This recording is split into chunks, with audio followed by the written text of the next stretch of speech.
Hello and welcome to I Can't Believe It's Not the Mouse, the podcast all about animation not made by the mouse. I'm your host, Octaviano, and today I'm talking about the Sony animated feature, Cloudy with a Chance of Meatballs. Hey, before we get this video started, I just want to say thank you for coming on, and if you enjoyed this video, like it, comment below for whatever reason you have, whether it's a question or you just want to give a shout out or just whatever. And if you've been watching a few of my videos, why haven't you subscribed yet? I mean, I'm sure some of you already have, but if you haven't, please consider subscribing. It won't hurt. It will get you more of my content. And if you really want to see some more stuff, ring that bell. Again, thank you for coming on, and I hope you enjoyed the video. So, for those of you who are completely unaware of what Cloudy with a Chance of Meatballs is, and to be fair, the movie's over a decade old, so there's probably some of you who have already forgotten about it, whether it's because you never saw it or you're young. This is, quite honestly, one of those early features for Sony Animation that made me say, like, yeah, this studio is definitely something to look out for. This was back in 2009. It was the first full-length feature directed by Phil Lord and Chris Miller. If you don't know who they are, they're the guys responsible for mainly the Lego movie and the 21 Jump Street movies. I mean, I know that they've produced other stuff, but it'd be wrong to fully credit them for stuff like Spider-Verse, even though they are involved with it, don't get me wrong. But the way people act is like, okay, they are the guys who are fully in charge of that, even though, no, they produce it, they write it, but they're not the directors. And, it'd be good to give proper credit where credit is due. That being said, yeah, first feature from Phil Lord and Chris Miller, and it's just an incredible movie. Wasn't nominated for a lot of major awards from what I remember, but to be fair, 2009 was a very strong year for animation. You had stuff like Fantastic Mr. Fox, Coraline, Secret of Kells, just a bunch of movies that were really good that year. So it's no surprise that something like this could get overlooked. I mean, if I'm not mistaken, even Miyazaki's own Ponyo was overlooked, and I mean, come on, that's Miyazaki we're talking about. A lot of animation people love Miyazaki, so if his stuff could get overlooked, it's no surprise that this would get overlooked. But yeah, 2009 was just a great year for animation, and this is one that I'm like, I feel years later revisiting is a lot better than it was even watching it back then. Like, granted, even back then, I thought it was a great movie, but just seeing all the little things that are in this makes me say, like, yeah, if you haven't seen it, you've missed out. And if you bought into the whole, like, oh, Sony was the worst animation studio out there, back when they released the Emoji Movie, I'm like, look, I get it. The Emoji Movie was not a good movie. I don't really like it, but at the same time, the fact that you would completely ignore this really great movie that they made just to drive that narrative, I think it was definitely one of the biggest problems with the animation community, because it's like, yeah, I've seen studios put out duds. Disney's put out duds, Blue Sky's put out duds, DreamWorks. Most companies have put out a dud or two.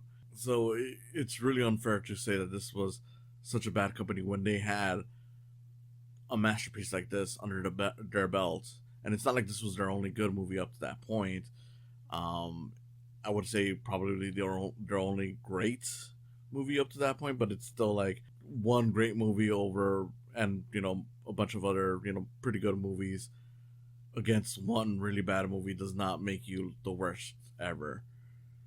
And on top of that, just from an animation perspective, you can see a lot of love in this, because it really does stand out compared to a lot of its competitors. Like, yeah, granted, by this point, it was not new to make animated movies where the characters moved more like 2D characters, but this is one that took it to a whole nother level, in my opinion, especially at that time, where it just looked very nice and fluid on a 3D perspective, because stuff like Chicken Little, the first Madagascar, weren't exactly great when they tried doing it. And there was a lot of it where it just didn't look right. And yeah, by this point, there was a few that already got it down pretty well, like Horton Hears a Who and the second Madagascar, I think, did it pretty well. But still, this was on a whole nother level when it came to that kind of style of animation for CG. Just a really fun movie. And what works about it, and not that I want to dismiss animation, but you could see this even working, like if it was, yeah, granted, it wouldn't have worked as well, but just story beat, yeah, and the story, the characters and everything could even work in a live action setting. Like, granted, a lot of the physical action would be best in animation, which is why this is an animated feature. But I guess what I'm saying is that I could have easily seen this play like a straight parody of disaster features, which is what it is in live action, and it would have still been an effective movie. This being animated, of course, takes it to a whole nother level, makes it an even better, funnier movie. But it is worth that acknowledgement that a lot of the writing and characters don't feel like cartoon caricatures of people. Like, yeah, granted, there are kind of caricatures, but they feel more like just parodies of like the characters that you would see in those kinds of movies. And you could have easily seen this being like like an airplane type of movie, and it would have still worked. It's not just something where it's like, okay, yeah, even though it is suitable for kids to watch, it doesn't just feel like a movie that you would put on for your kids and the characters just act like nonsense characters just to please your kids for 90 minutes. There is actual growth to them, there is actual pathos to them. These characters feel like people. Um, Funny, exaggerated people, but not to the extent of anything where it's like, okay, this is too much of a caricature. So, for those of you who aren't familiar with this movie, the movie's plot is pretty basic. You got this whole town that is basically just a forgotten town, pretty much. Like, its main export to the rest of the world was tunas. People don't really like tuna, as the movie points out. It's super gross and nasty. The movie has a good sense of humor about everything, and the main character is this inventor character named Flint Lockwood, who essentially just wants a better life for everyone there. He wants to create things to improve people's lives, which I like the fact that the movie doesn't just limit like some inventions to just being like one-off gags. Like, it actually fully takes advantage of the stuff the stuff that he makes throughout the movie to be part of the story, integral in some way or another. Like, he at some point created like pigeons fused with rats. They make up like all the they're mostly just joke by just showcasing like, okay, every time there's a pigeon around, it's always the pigeon rat. You get this whole thing where he created shoes for himself, and it was just basically like spray on shoes. It kind of backfired on him because it turns out that it was so strong that he couldn't get them off of his feet. So like, even 30 years later, he's still wearing those exact same shoes because it's pretty much fused to him at this point. You get like this walking TV, and there's like a whole running gag where you see that walking TV in the background just walking around at random points in the movie.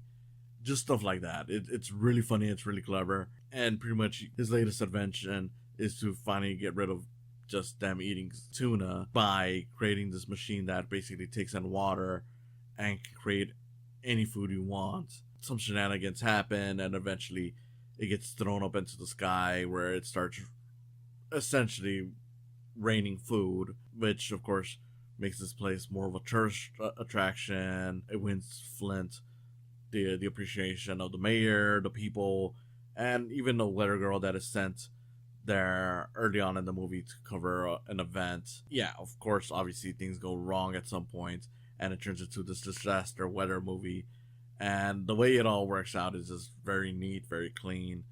It's just this very smart send up of these types of movies, while still creating its own identity. Like, it doesn't feel like like the kind of thing where like you'd only understand it if you've ever seen those movies. Like this is funny even if you've never seen a disaster movie. I've seen quite a few just because there was a lot of those when I was growing up. I mean, the one I remember the most is Twister. But yeah, this is definitely one of those where if you don't get like if you don't know the frame of reference, you can still get the joke really well, which is why I really enjoy it. There's a lot of great character designs. One of the best ones being the father character, who's played by James Caan.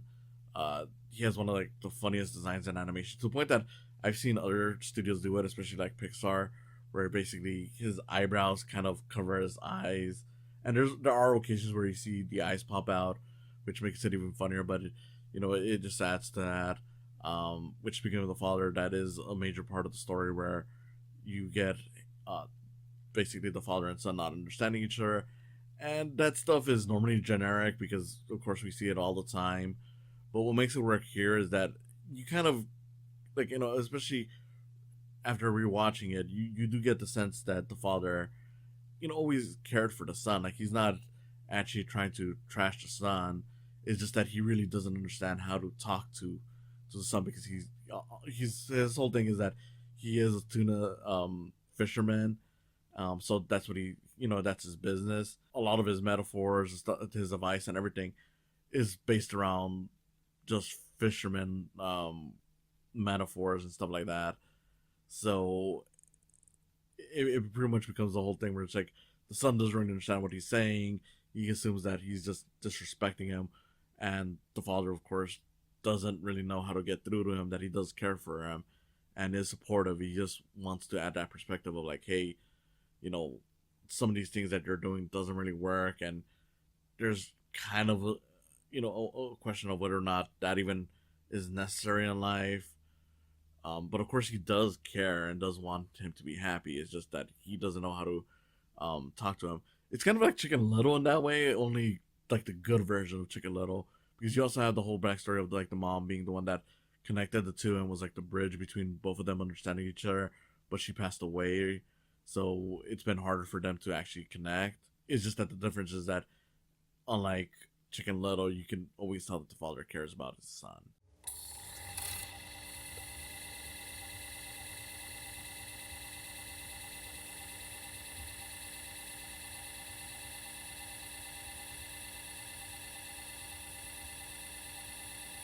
And think about the son, the Flint Lockwood character.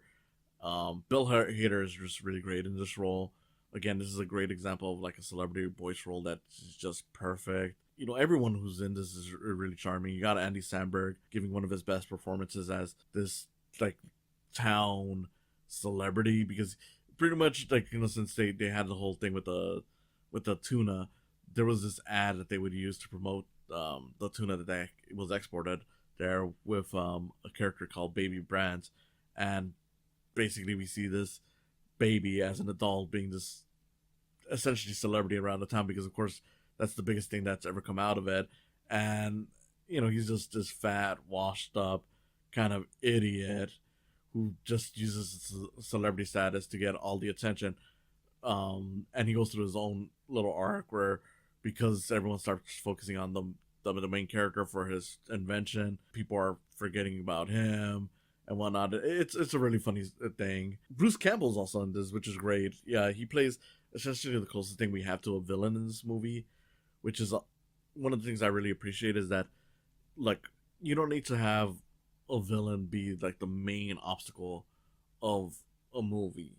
We've learned that through a lot of movies, especially with Pixar and Disney, like ignoring villains over the years. But I think this is a nice balance of like, okay, Bruce Campbell's character, he's the mayor who essentially starts demanding more and more food to the point that it slowly causes this disaster, and he of course manipulates Flint into just going with it just so he can get more fame. It's a good example of how you can balance out having an antagonist without necessarily making the antagonist the main problem of the movie, because that's a big problem with a lot of movies, especially animation, where they just sometimes kind of force a villain for no real reason, and it's not necessary. In this case, his whole point is just to instigate the bad stuff that eventually happens. But he's not exactly out to take over the world or anything like that.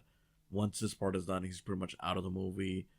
So it works out, and still it's just fun to always hear Bruce Campbell say stupid stuff. Then you get a lot of charm with Flint Lockwood's Weather Girl girlfriend Sam Sparks, who's basically this.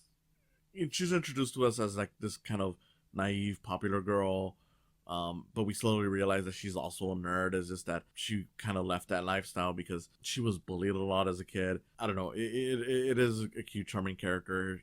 She's played by Anna Faris, and again, just really cute character, fun, and it does add a nice layer of dimension to this movie, just because you get that idea, that example of like, hey, this is essentially Flint if Flint had given up his dreams while still kind of working on it, just because of no one believing in him. So you see Flint make her grow as she makes Flint grow, and it's just a really cute romance. But again, the animation is where this movie really shines. It's just this really funny style that is very reminiscent of classic cartoons. You get like a lot of exaggerated emotions that is just hilarious. Like when characters are typing, oftentimes you'll just see them kind of like smacking the keyboard around, and it's funny because it's like, how is that making out like the words and whatnot, but you don't really care because it's just a nice little thing. Just a lot of exaggerated emotions. It doesn't hide the fact that there's some great reactions. Like there's a whole sequence in this movie where because basically there's a cop in the movie played by Mr. T. Great performance from him, and his whole thing is that he loves his son, and it of course reflects again Flint with his father, which is what I really love about this movie, is that characters are given their own little arcs and they all reflect each other very well. But you got Mr. T with his son, and Mr. T basically requests a special gift for his son's birthday, which is basically a snow day but with ice cream. Really funny sequence. One of my favorite gags in the movie, which again is one of those things where if you rewatch it, you might pick it up if you didn't pick it up on the first time, because there's a lot of little jokes that happen throughout in the background. If you miss it, where there's a part where you see like a bunch of the kids are all eating like the snow ice cream, and it's like, okay, one is chocolate, one is vanilla, and one is strawberries. Basically, like what do they call it? The Napoleon ice cream or whatever, Neapolitan, whatever. And you see like a lot of kids are on chocolate. There are some kids on vanilla, but only one kid on strawberry, who just shouts out, "Strawberry's my favorite." And it's just hilarious because it's like, again, you don't really pay attention too much. You could easily miss it while looking at all the detail. But when you rewatch it, you notice like, hey, look, that's the only kid that's there. So he's the one that mentioned that. And it's just hilarious. And of course, it reflects the real world. I mean, everyone's favorite is always chocolate, it seems. But yeah, like you get a lot of good reaction shots to that. Like there's a whole bit where Flint learns what a snowball fight is through that, and as he's playing, he gets a little rough, and you see some of the people who get hit by his snowballs reacting in a way where it almost looked like they've been shot at. Granted, of course, they would bounce back up, but it's still just hilarious just seeing like that motion of like, Flint almost killed him, it seems. But yeah, you get a lot of stuff like that throughout the movie. It's just, I mean, again, I'm repeating myself, but it is a very clever, fun movie. And yeah, like, even towards the end, there's just a lot of cleverness to it. Like, like during the final act, they're like, okay, we gotta use this USB to plug into that machine to basically stop it from working.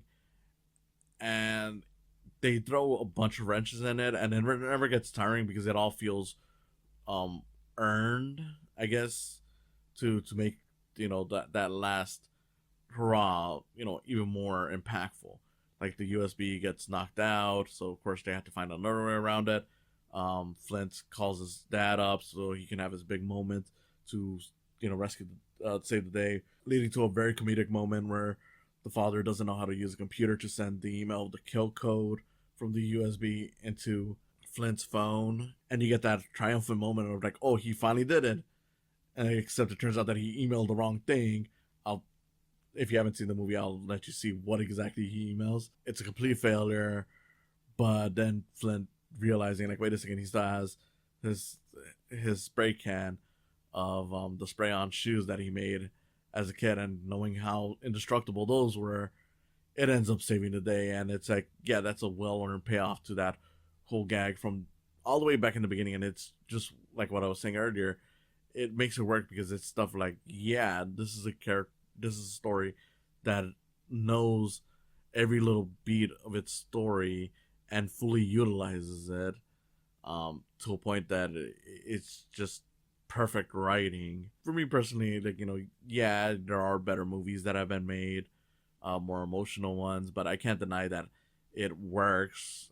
So it just feels perfect. Like, I don't really have any major complaints over it, other than just I've seen other stuff that I enjoy a little more, but that doesn't mean anything on its own terms. It's just this incredible comedy that's smart, always has something funny to say.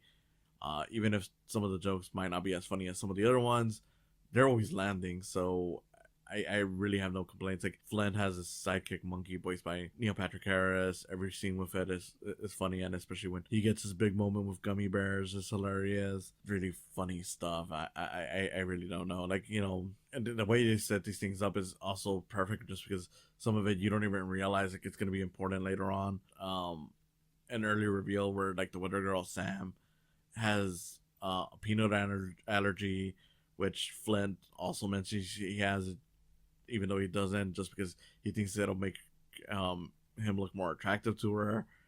And that pays off in a big way in the third act, where one of the obstacles involves peanuts. Yeah, it's just a really funny movie. I don't want to give away a lot of the jokes. Like, there's stuff like with the whole disaster thing. They even poke fun at the fact that a lot of these disaster movies often focus in on scenes with landmarks getting destroyed, by having them acknowledge, like, yeah, for some reason the word weather disaster is hitting a pattern of just hitting the landmarks first. Stuff like a fortune cookie falls on the Great Wall of China, predicting corn is gonna crush the people. Britain is hit by hot tea, stuff like that. It's all just funny stuff, and which, again, I don't want to really spoil a lot of these jokes because it's really funny. But it again, just to show you, just to tell you how clever this movie is. Like, early on in the movie, when the weather girl is explaining what's happening to the town with the food falling, you get this whole glimpse of around the world, where they have like, okay, here's all the different language dubs that she has, and in Britain, it showcases that even Britain has dubbed her over with a British voice. Hilarious. And to be fair, I don't know if that was the intention, but this is actually kind of true, because granted, it also works the other way around, but there's a lot of cases where when it comes to animated features, they get British celebrities to voice over like certain roles. Like, I remember for that Wreck-It Ralph sequel, they were like, okay, let's get some British YouTuber to voice over this little character that Ralph interacts with throughout the movie. I don't know. Again, I don't know if that was the intention, but it kind of feels like it. If not, if it feels like a funny jab at it, it's still funny regardless if it's not supposed to be a jab at that. Just clever stuff like that. There's a whole bit that involves the explanation of the horrible things that are gonna happen, and people around the world are reacting to it. And there's a hilarious punchline in regards to a mention of like, oh, China's gonna be hit. I think it was China is gonna be hit by this, and the people reacting to it are British, so no one really cares except for like the one person who's actually from there. Yeah, really funny movie, really clever. I mean, do I really care that it wasn't nominated at a lot of places? No, because I get why there was a lot of strong competition. If I'm completely honest, I would honestly argue that it was better than some of the movies that got their recognition, but that doesn't really matter, and it's not really important to the overall conversation.